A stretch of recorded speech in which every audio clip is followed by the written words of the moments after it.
নমস্কাৰ। হোজাইৰ পথ দুৰ্ঘটনা এক সংবাদ নহয়, ই আমাৰ সমাজলৈ এক চৰম সকিয়নি।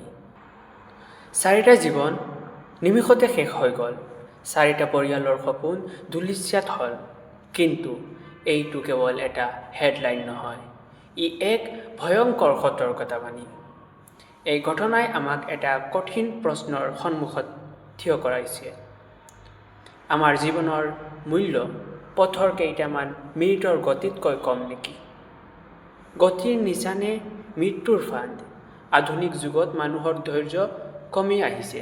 চুটি বাটটো আমি অতি কম সময়ত অতিক্ৰম কৰিব বিচাৰোঁ। কিন্তু মনত ৰাখিব, ঘড়ীৰ কাঁটাৰ সৈতে দৌৰিবলৈ গৈ আমি পাহৰি যাওঁ যে ঘৰত কোনোবাই আমালৈ বাট চাই আছে।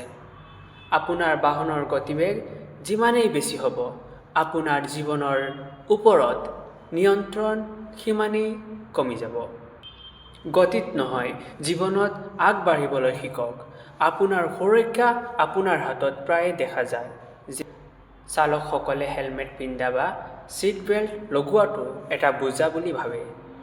বহুতে পুলিচৰ জৰিমনাৰ পৰা বাচিবলৈহে এইবোৰ ব্যৱহাৰ কৰে। কিন্তু মনত ৰাখিব, হেলমেটটোৱে আপোনাৰ মূৰটোক জৰিমনাৰ পৰা নহয়, মৃত্যুৰ পৰাহে ৰক্ষা কৰে।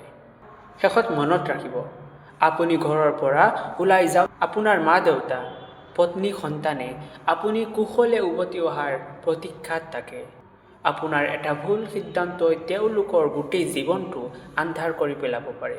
গতিকে আজিৰ পৰাই শপত লওক, পথত চলিব সাৱধানে, জীৱনক দিব অগ্ৰাধিকাৰ। হোজাইৰ দুৰ্ঘটনাত প্ৰাণ হেৰুওৱা লোকসকলৰ বিদেহী আত্মাৰ চিৰশান্তি কামনা কৰিছোঁ আৰু তেওঁলোকৰ পৰিয়ালবৰ্গলৈ সমবেদনা। যদি আপোনালোক মোৰ সৈতে একমত, তেন্তে ভিডিঅ'টো শ্বেয়াৰ কৰি আনক দেখুৱাই দিয়ক।